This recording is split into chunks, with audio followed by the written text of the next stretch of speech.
Ladies and gentlemen, good afternoon and welcome. I'm Cyril Martin, Communication Officer, and I'm very glad to see you again for this new webinar. Today, we're going to discuss a topic that's slightly less technical than usual, but deeply significant to us: gender equality in the railway sector. The observation is indisputable. Despite women comprising over 50% of rail passengers, they represent only 20% of the rail workforce in the EU. At ERA, we spare no effort to try to make a difference at our level. However, the road is even more challenging, as true inequalities often lie in the things that are hardest to change: unconscious biases and stereotypes. So, to address all these topics, we have with us today a distinguished assembly. And to begin with, we will have the pleasure of listening to a message recorded specifically for this webinar by Magda Kopczynska, the Director General of the Directorate General for Mobility and Transport, DG Move, in the European Commission.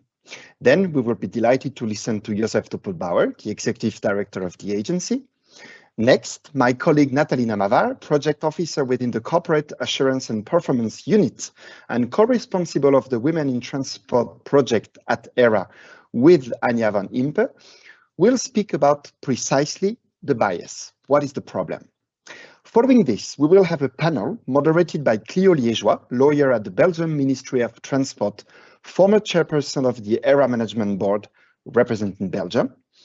The panel will be composed of leading ladies from the railway sector: Paloma Iribas Forcat, Deputy Director General for International Relations for the Spanish Ministry of Transport and Infrastructure, and current chairperson of the ERA Management Board; Oana Gerginescu, the Head of Corporate Assurance and Performance Unit at ERA; Anna Gigantino, the Head of the Monitoring, Analysis, Research and Stakeholders Unit at ERA; and Crystal Sagers, Human Resources Officer at ERA. Thank you all for being here today. A last word to say that, as usual, this webinar is being recorded and will be available on our YouTube channel and website as soon as possible. And as usual, you can ask any question you have via the chat. We'll do our best to answer them either in writing or orally at the end of this webinar. Now, without further ado, it's my greatest honor to give the floor to Magda Kopczynska, the Director General of the Directorate General for Mobility and Transport in the European Commission. Ladies and gentlemen, and above all women in the rail sector, I cannot join you in person, but I'm so pleased to learn of the interest in today's webinar organized by the European Union Agency for Railways. We are in 2024. It should no longer be the case, but promoting women in the rail sector remains important. Although women make up over 50% of rail passengers in the EU, they only represent around 20% of the rail workforce. Today's webinar, We Women in Rail, is another building block towards addressing this imbalance and fostering gender equality in rail. Every action matters when it comes to improving diversity in rail.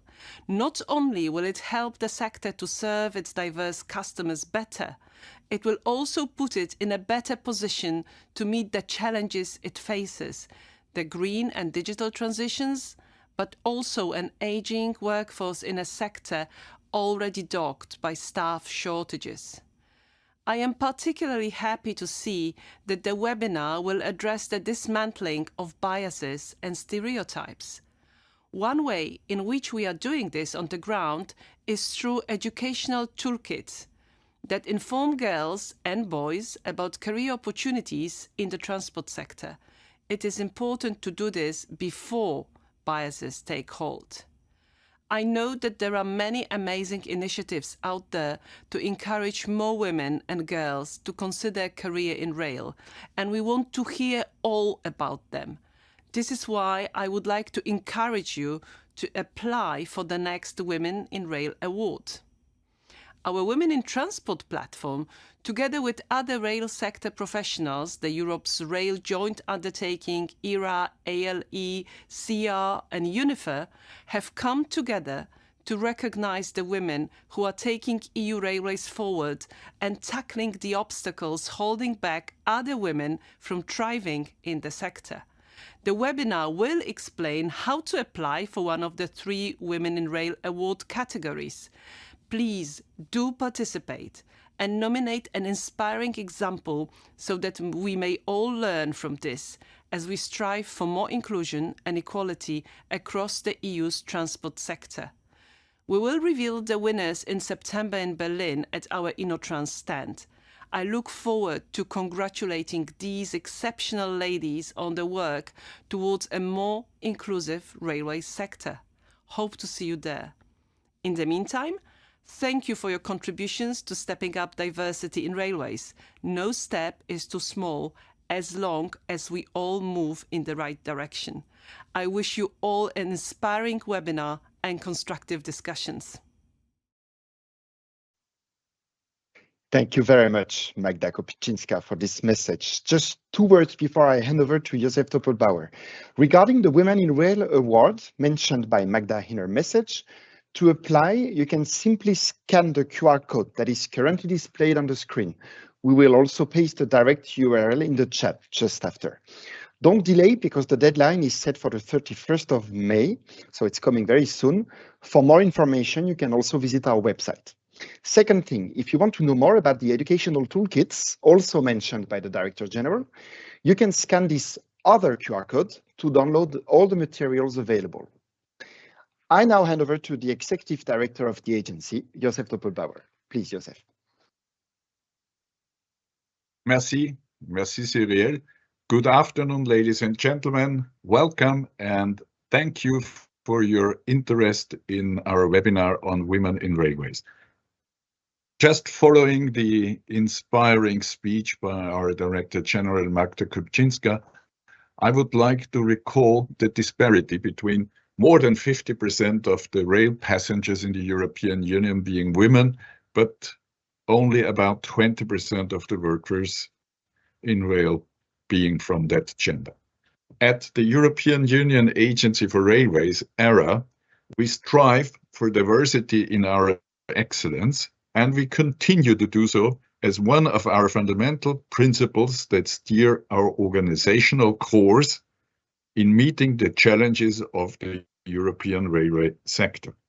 Research and practical experience have proven that diverse and inclusive organizations are better. Such organizations are better in being creative, better in being innovative, but also, on average, these organizations have better business results. On top, gender equality is a core value of the European Union, embedded in the legal framework, for example, in the Article 8 of the Treaty on the Functioning of the European Union, which is also known as the Lisbon Treaty from 2007. Before this background, we at ERA continue on our objective to reflect the society which we support with our activities. It is not by coincidence that in today's webinar, the majority or the vast majority of the contributions come from women with key roles in the agency and with key roles in the sector. As we have also heard in the introduction and in the speech of the Director General, awareness and understanding of the reasons for the imbalance between the genders is a key aspect in this process. We work together to contribute to improving the gender balance in the agency and in the railway sector as a whole. And by that, we will certainly contribute to a better rail for a better Europe. And with that, I hand back to the moderator, Cyril.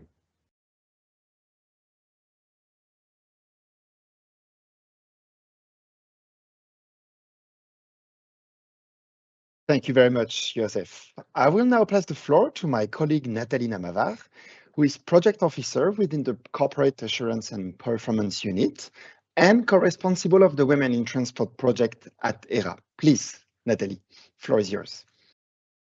Thank you, Cyril, and also a very warm welcome to everybody from my side.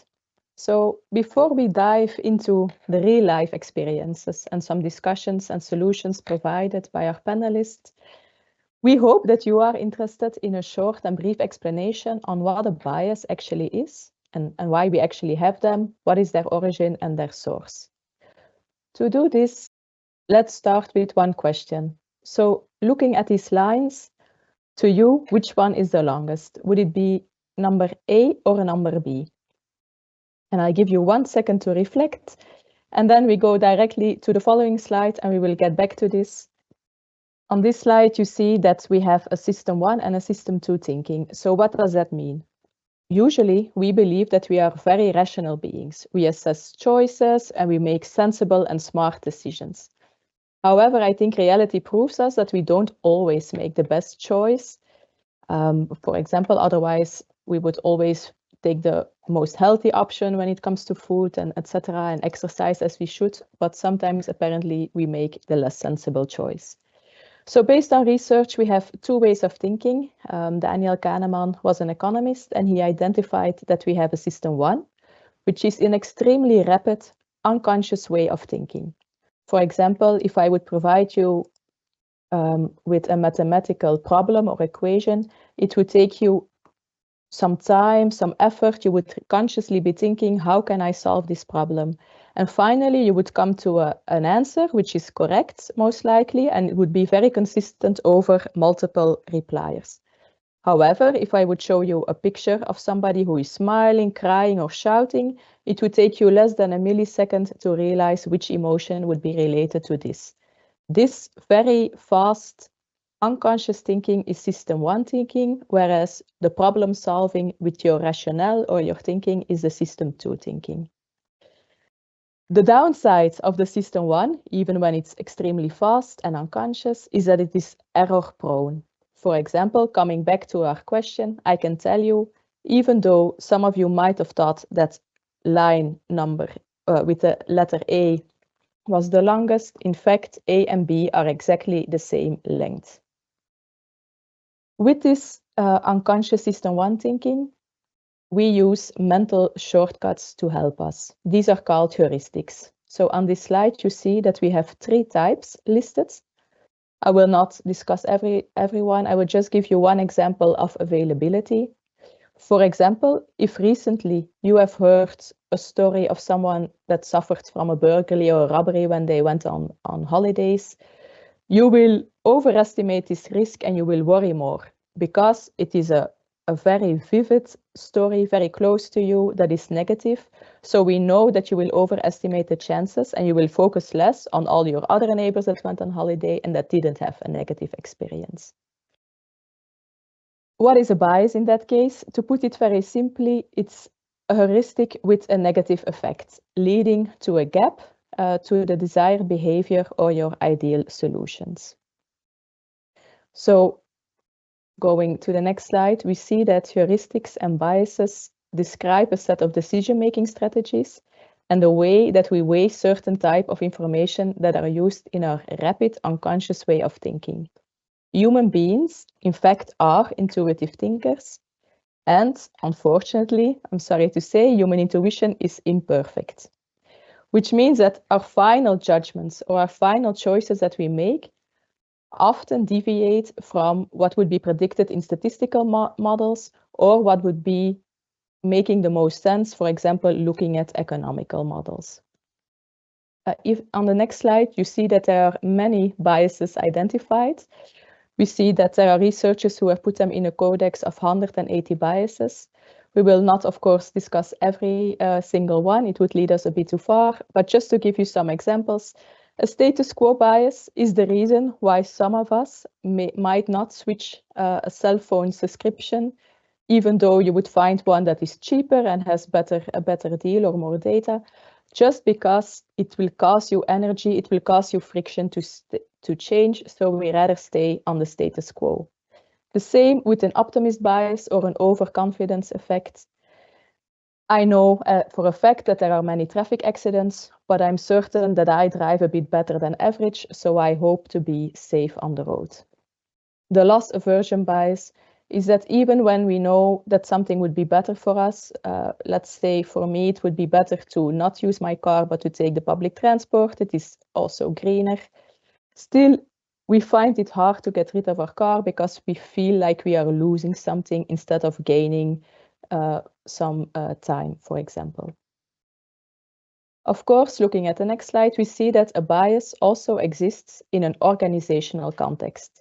We, as human beings, we bring our biases into our organization. And when we see, for example, certain people in leadership positions, they could be influenced by a similar bias, which might influence the culture and the behaviors within this organization, and therefore lead to potential negative consequences. Among these consequences, for example, we might influence how and who we hire and promote, which might lead to less diversity and less inclusion, which has proven as well to increase turnover and lower staff engagement. We have listed on the following slide 11 of the identified biases which are known to influence a lot in the organizational context. Again, I will not list or discuss every single one of them, but just to give you some ideas, the affinity bias is linked to the fact that we tend to be more positive towards people who look like us and are similar as us. Confirmation bias refers to the fact that you seek yourself already for information within all the sources that you can get that confirm what you were already thinking.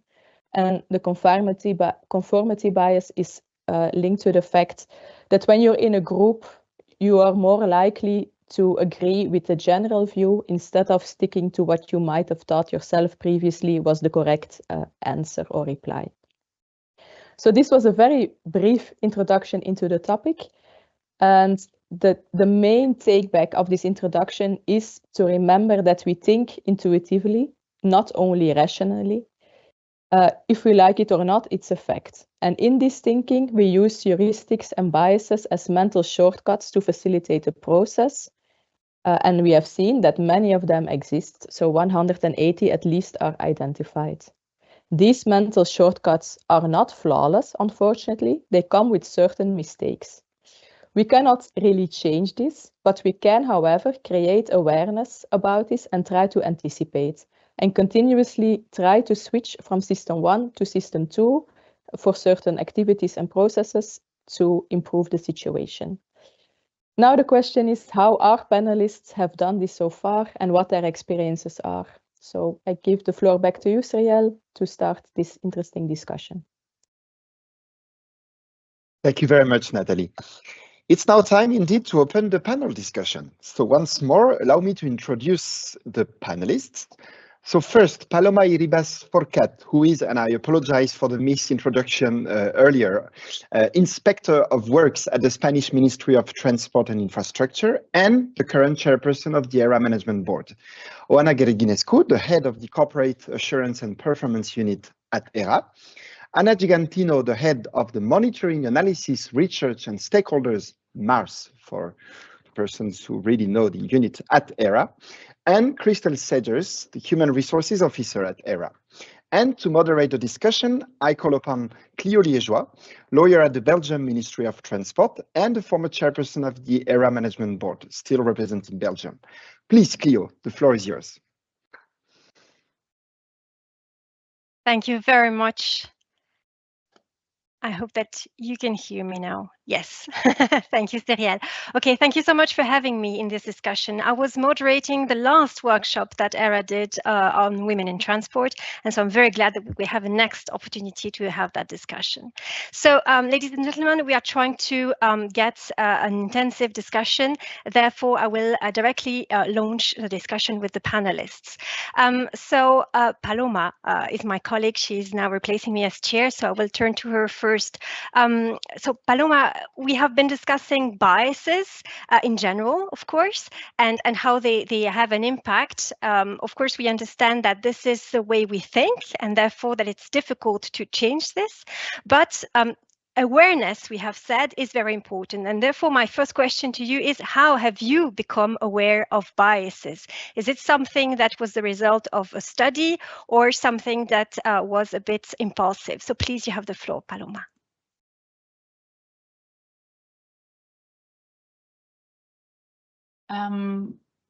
Do you hear me already? Yes, sorry about that then. Thank you very much, Clea, and good morning to all of you. It is also the second time I participate in this kind of discussions, and I'm really glad to be here. I hope I don't repeat myself from last year, but talking about biases, there are plenty of unconscious biases, even in language, in the language regime, at least in Spain. Normally, plural is always with masculine.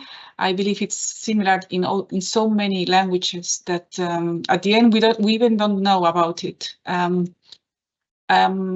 have to say that there are also some positive biases, I believe. For example, when I was studying my last year at school and then at university, I chose the engineer path, and we were very few women there, very few girls, if I may say, because we were only 16, 17.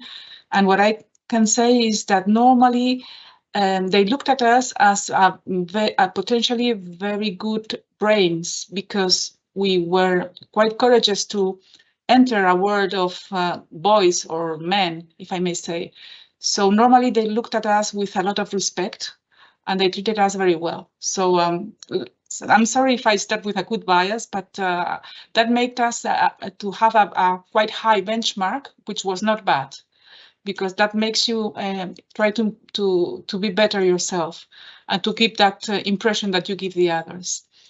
And this has accompanied me all my life. Every time I work, I feel that I am kind of making a legacy for women that are maybe below my grade now, and I try to be really good at what I do, not because of myself, but to try to set a good example for women. So maybe more than with men. So maybe that's a bias from myself.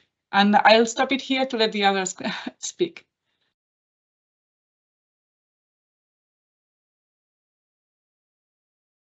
Thanks very much, Paloma, for your input.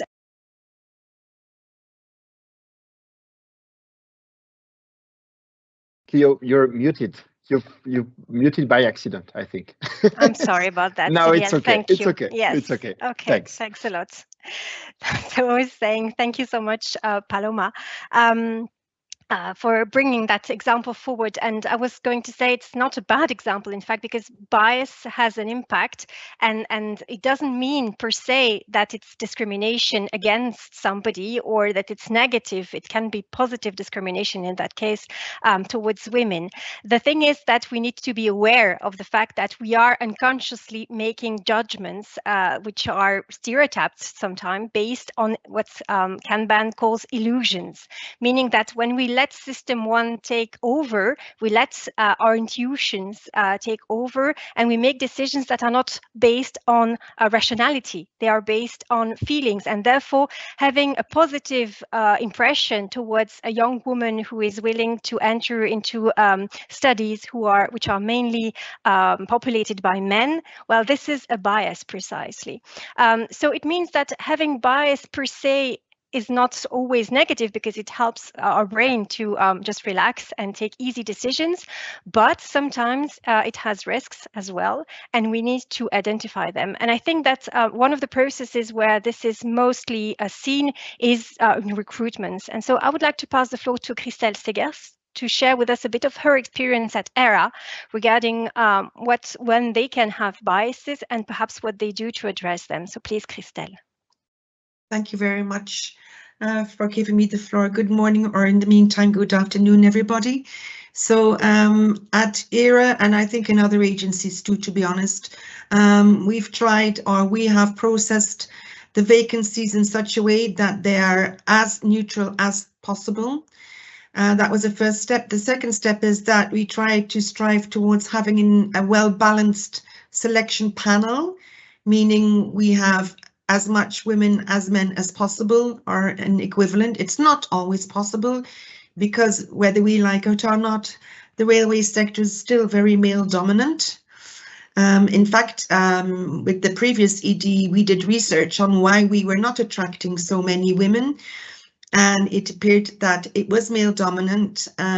It was a rougher environment for women to work in, when I'm talking now 20, 30 years maybe ago.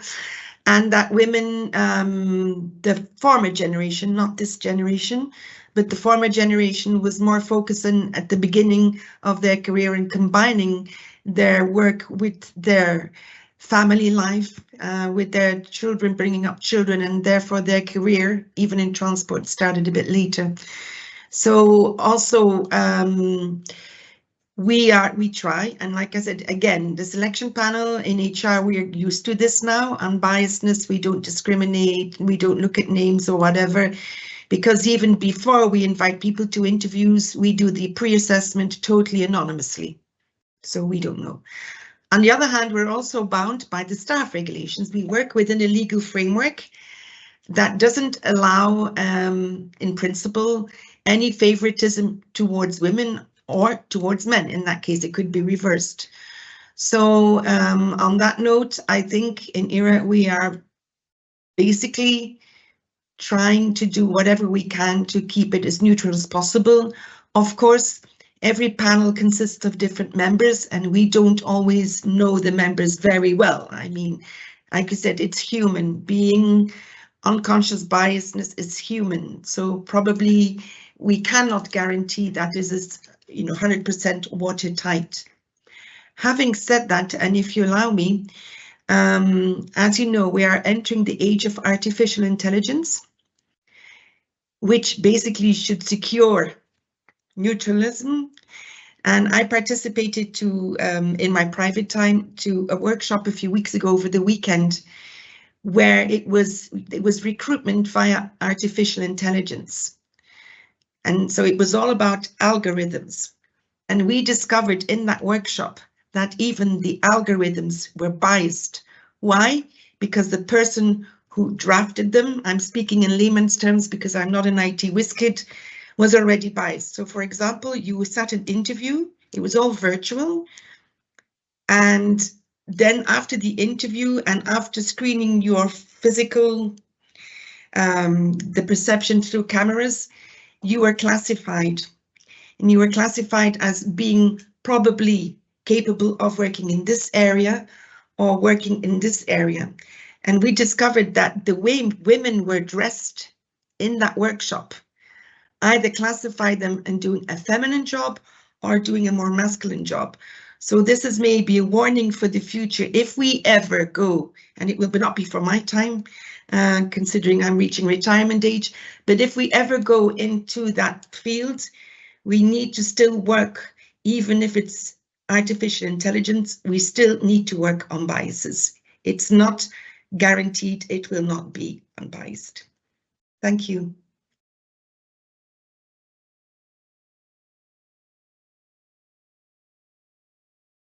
Thank you, Christelle. So biased robots in the future, indeed. So that's very interesting. I would be also happy to hear more about the experience from Oana, because Oana is part now of the selected club of the management team in the agency. It's quite recent, in fact, so perhaps you have a view also on how that works. But I would be very happy to hear about your awareness of bias, how you have experienced it, perhaps, and if you have ever identified some ways of counteracting the biases. So please, Oana, you have the floor. Thank you very much, Cleo. And I would like to also start with a warm word of thanks to all the participants to this webinar. And if you can allow me, I would maybe like to start with a confession. So in fact, while it's for a long time now that I'm very interested in the topic of gender equality and equity, it's only actually quite recently that I have started to read and become self-aware on the topic of unconscious bias. And in fact, unconscious bias is insidiously inclusive, if I can afford to use that word, in what we are all in, and in what it helps us apparently survive based on the scientific explanations which Natalie kindly shared with us. It's this kind of ancestral habit of our brain of putting things in boxes, labeling them and processing them more easily. Now, because it is inclusive and it affects all of us, I think it also creates the opportunity for avoiding to tackle it by blame apportioning, because there is no good and bad people in this exercise. We are all subjected to the unconscious bias. So at least it gives us the opportunity to be open and relaxed around this conversation. I think the challenge with unconscious bias is when in fact it gets to trigger biased decisions, because there it moves from the individual level to the organizational level, and therefore it can affect a lot of people. And there is one interesting reading which actually triggered my appetite about studying on unconscious bias, which is the Howard versus Heidi experiment.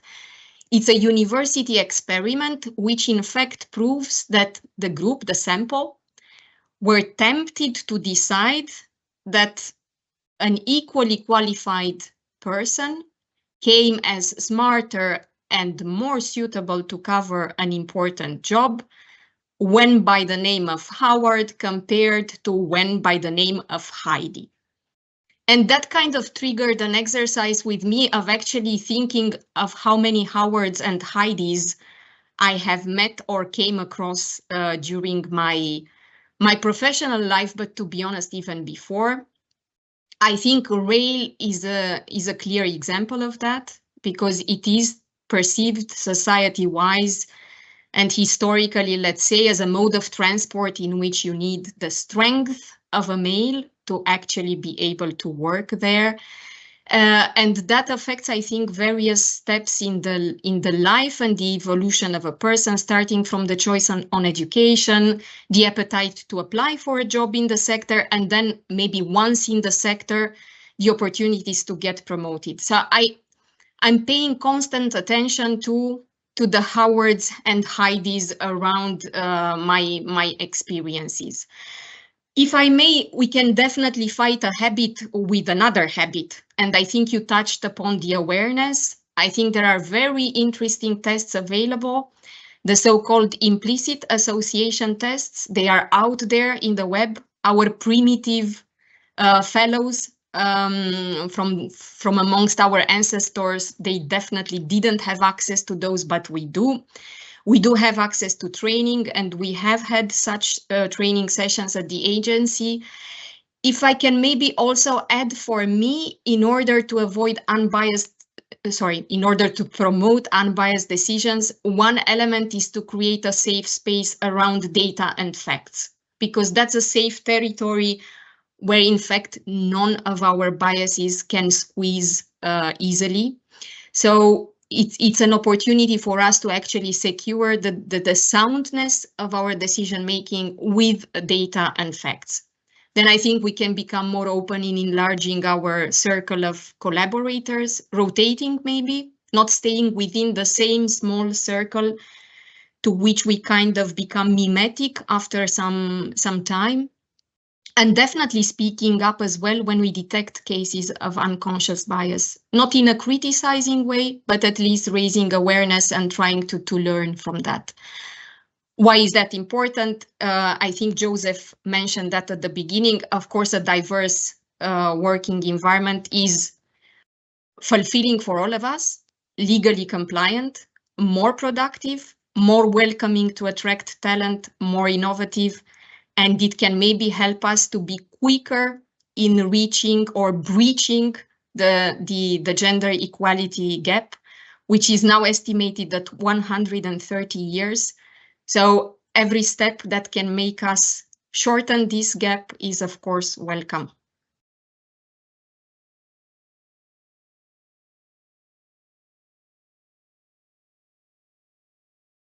Thank you very much, Oana, for this explanation of your experience.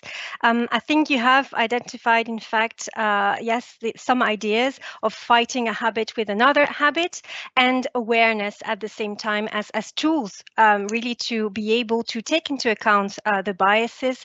And as you say, having them exist as such is not a bad thing. We should not blame our brain for working this way, but as you perfectly put it, it becomes a problem when organizationally we base our decisions on such biases. And on that. You're muted again, Cleo. Sorry, I don't know By what's accident. happening. I must No be, yeah, I worries. must be clicking on Now something you're per with us. You're accident. with us. It's fine. Thanks. Thanks, Cyrielle. Okay. So saying, I was saying that's linked to what Paloma was saying at the beginning of this workshop, with her experience of having biases work into her favor, in fact, as a woman, receiving positive feedback. I think that biases are also linked with risks, and fighting against biases are also linked with risks as well, because we are trying to really influence the way we are thinking, and therefore sometimes we in fact have biases ourselves when we try to counteract them. And if I can take a very clear example, well, I tried to understand a bit about biases, but I did that as a woman, and as a woman who is, and I clearly say it, a feminist. And therefore, when I analyzed this, I had this bias of saying, okay, I recognize this. I have the impression that it plays in my disfavor, that it is something that is used to discriminate against women, when in fact it's not always the case, as Paloma was very precisely saying it. And so I would like to pass the floor now to Anna Gigantino, because I think that she has also some insight to give about these risks really linked to counteracting biases. Please, Anna, you have the floor. Many thanks, Cleo, and good afternoon, everyone. Thank you for this question, and to introduce it about biases and personal experience. I want to give so my experience, which is a bit different of that of Paloma, dates back of almost 40 years ago, but when I was studying engineering in Italy so long ago. At the last exams, written exams, I took the habit of hiding my first name. This is also the experiment mentioned by Ioana. So I was simply A. Gigantino, can be Alberto Gigantino, Antonio Gigantino. And I assure you the results were amazing when they saw me to the oral interview. And it occurred to me that one professor even asked my ID card, because he could believe it was me, because my written test was too good. But this is just to introduce the topic. The bias exists, and even positive biases or positive action in favor of women can be really traps, pitfalls, dangers. Again, a personal experience for myself. Even if there is no actual bias, you got a job, you by accident are also a woman, but people can perceive that you got a job because you were a woman, even if it is not true. And I got sometimes rumors and remarks in this sense. Well, apart from the fact that it is not true, it gives a bad image of the organization who selected you, and of course gives to you a very bad reputation on a false basis, and this is already very disruptive. But in some people, and we know that many women are victims of the so-called imposter syndrome, is more occurrent in women than in men, apparently.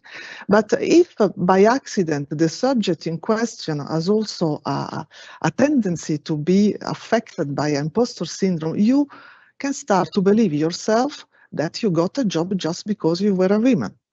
And then to reproduce that. And you see, this is really something which should be carefully considered. Another thing, if I can come back also to the intervention of Crystal Sagers about the use of artificial intelligence, I'm fully with Crystal what she said. There are also now some recent studies and experiments to test biased artificial intelligence supervised by humans or unbiased artificial intelligence also supervised by humans. And the first experiences show that humans supervising unbiased artificial intelligence may not to believe or to follow this artificial intelligence and to reintroduce some biases. And what Chris already said, okay, artificial intelligence which is biased is also a big danger, even if it's a positive bias for the example I just showed to you. So I just wanted to put also this link between the real biases which can occur, but also the perceived biases which do not exist or exist to a much lesser extent, but they are perceived as positive biases and can be very dangerous. Thank you.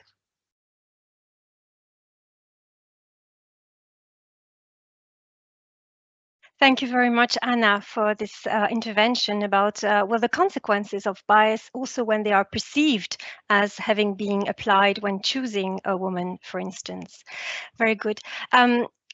Is one of the panelists willing to react again? Otherwise, we have also some time to respond to questions, I think, that are raised by participants. So I'm just checking with the panelists if one of them wants to have the floor again, because before we dive into Q&As.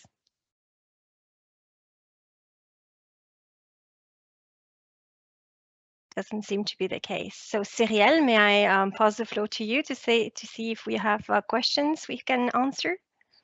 We don't have any question right now in the chat, Okay. so Okay. I would suggest you can keep on going on this very interesting conversation you are having right now, because it's for the time being there's no question, so everyone Okay. is carefully listening to you. Thanks very much, Cyrielle. So everyone, I hope that you understand that with this workshop, we are trying to get you to actually read, get the material. We have the sources that will be shared with you also. And we really encourage you to read the material, ask yourself the questions, because well, being aware of biases is going to blow your mind, really. It's going to change your life to be able to understand how your own brain is tricking you into making some decisions without you even knowing it. And I'm very happy that we have the opportunity to discuss this in a very open manner with the panelists, because as you understand, we see bias as not only playing against women, but also in their favor. So I hope that we can avoid here being labeled as very negative feminists, but instead really be able to understand that biases play in all kinds of situations. But as it's been said, in real, we have that particularism that it does seem to be playing against us, in the sense that we have that situation that we are coming from a situation, as Oana was saying, where we had a majority of men present. And so I want to also ask perhaps our panelists, and coming back to Oana, the boys' club, as we say it. Is it something that you have experienced in your professional life, that you were trying to enter a secluded space where there were only men and trying to position yourself as a woman there? Have you tried to act in some way in that? Are you aware of biases playing a role in that perspective? Please, Oana, you have the floor again. Thank you very much, Cleo. I would revert to my metaphor of the Howard and Heidi. And I think we can only agree this exists. Now, to what extent, and I can maybe speak about the current position which I have, to what extent can that still happen in organizations of the reputation, size, diversity, and importance like ERA? I would say we are reducing the probability of that happening to a very high extent. And I would like to bring one element which is rather important in the discussion, which is the EU institutions environment, which helps by quite a lot, because it is designed to support diversity from its DNA. So we have, for example, in the EU institutions environment, the topic of equality of pay is practically a non-topic because it is secured through a system of rules which is neutral, transparent. The work-life balance as well. The part-time possibilities as well. So I think we have the advantage of being in a system which is incorporating diversity and tools and levers to fight unconscious bias to a very high extent. And then, of course, that creates a habit because I also come back to the idea we have this ancestral habit of our brain. We need to create more rationalized habits. And then, of course, the processes and the environment help. On top of that, at the agency, we have been raising awareness at a very early stage. So we are pioneering on a lot of areas like consciousness, awareness raising on the organizational culture change. And this has been supported by the top management for a long time now. Diversity and inclusion strategy, human resources strategy. It is an environment where nobody raises eyebrows when we talk about equality, equity. So I think if I can add to the elements I mentioned before, which is raising awareness, having training, looking only at data when we take decisions, I think the institutional and process component matters as well. And as much as we can make it neutral, unbiased, that can definitely tackle the individual biases that we inherently carry with us.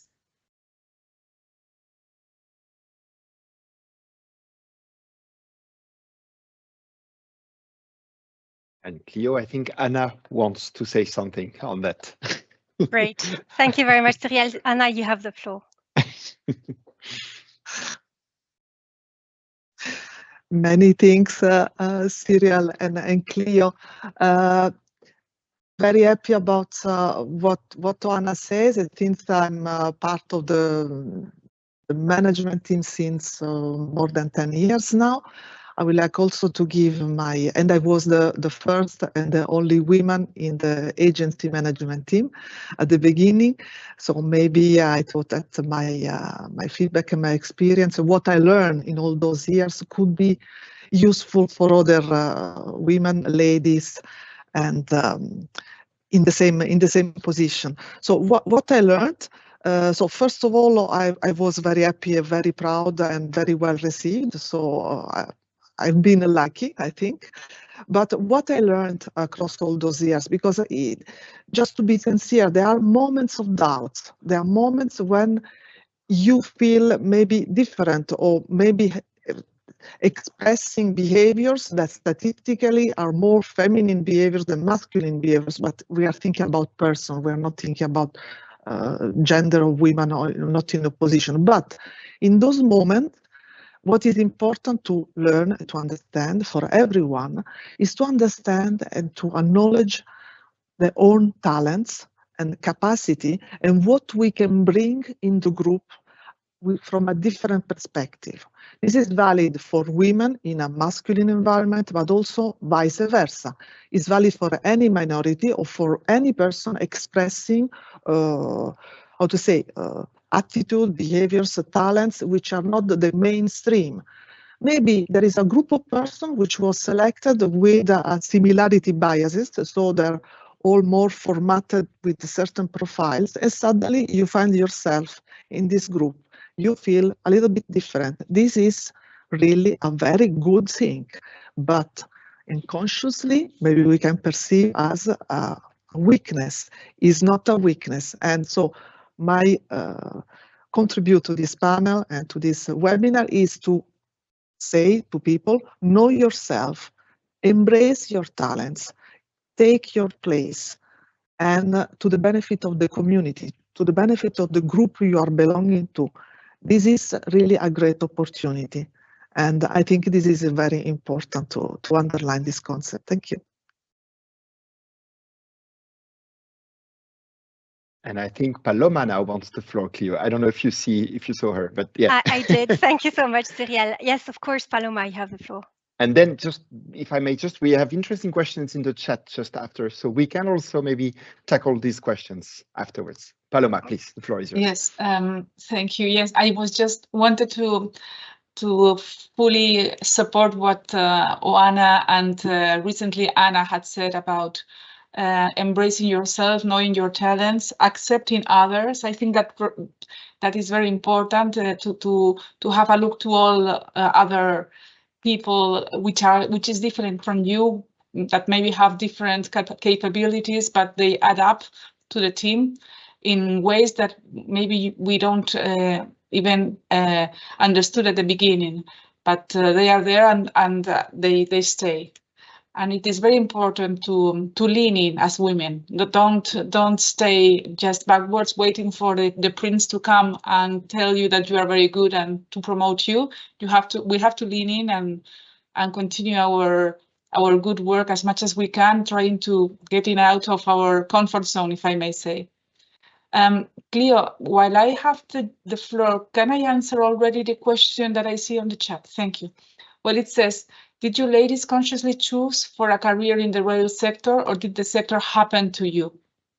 Well, I didn't want to be on the rail sector when I was 5 years old, but once I decided to become an engineer, civil engineer, and enter the civil service, the most attractive place, at least in Spain, was the rail sector, because it was booming with a lot of investments.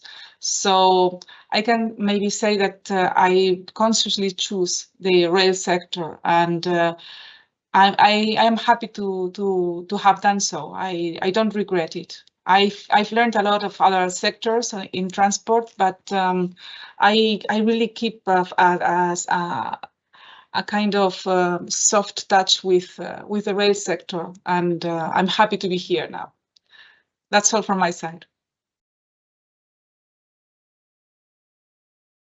And Cleo, if I may, I think it would be interesting that everyone in this panel reply to that same question, whether you chose or not voluntarily this sector or not. Just very short answers, just to know. What about you, Cleo? Thanks, Ariel. For me, I chose transport in general, and then rail happened to me. So I wanted to work on sector in general, on the mobility, and yes, it was per chance that I happened to fall into a rail, but I did fall in love with it. So it's been since 2011, and I don't think I'm ready to quit yet. So I think once you get in touch with that sector, it has a tendency to stick with you. So that's my answer. Oana, perhaps, can you answer the question as well? Yes. I'm an economist, and the rail has chosen me 10 years ago.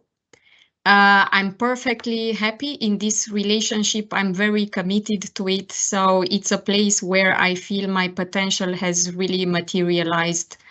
So I'm actually a very dedicated rail fan, transport fan, but especially rail fan, even if I have not studied. So I have not included that as part of my study interests. Anna, what would you reply to that same question? Thank you, Cyril, and thank you for the question. I think the question should be asked even before we choose a job. So the question I interpret for me, why did you choose? I'm a mechanical engineer. Why did you choose that? And because I liked technology, I liked science. And that's why I embraced this kind of career. I could have been an architect or a physicist, but something with science and technology, that was for sure. Then it happened that I was looking for a job, and I had two opportunities. One was in railways. The other one was for fire brigade firemen, or firewoman. And railways were faster. Otherwise, maybe I would have been checking some buildings during earthquakes, and I started to study for that as well. But I'm very happy, of course, to be in a railway. Is really a complete universe I discovered. For those who love techniques, is a nirvana, is a paradise. You can do a lot of things, but also, of course, for lawyers, economists, communication, psychologists, and you can really express your talents in many ways. So I'm very happy on my choice. Thank you.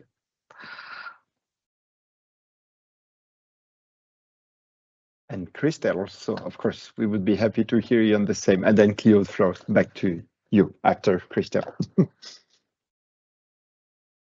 Thank you, Cyrielle. Well, first of all, as Human Resources Officer, or whatever, Human Resources Assistant, I think you should believe in the core business of your organization.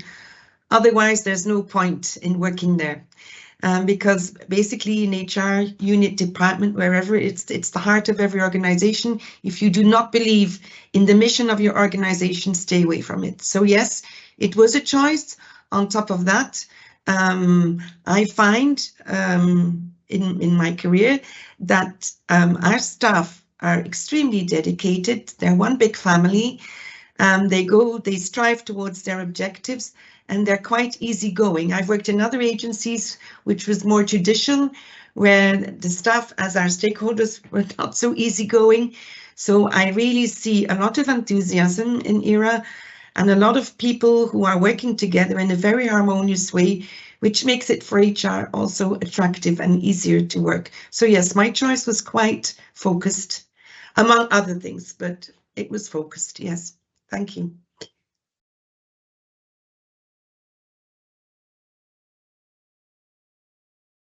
Thank you very much, Christelle, for your feedback. So thanks to all of you for really your input in that discussion. So dear ladies and gentlemen listening to us, I think I hope that you have gotten an idea of what we believe biases and what they are and what role they play into our daily lives and to our work in the railway sector. I hope that at the same time we have given you also a taste of what we believe is our position in rail and how well apparently happy we are to be in there, and therefore that we've given you also perhaps well, some encouragement to apply to join us if you're not in the rail sector at the moment. And especially, as you have understood, we as women, as we see the possibilities that are open to us, whilst at the same time reflecting on unconscious biases, what role they play into the decisions we take, and how we try to have our organizations make decisions that are precisely not based on those biases. And that would be my concluding words. With that, I head back to you, Cyrielle.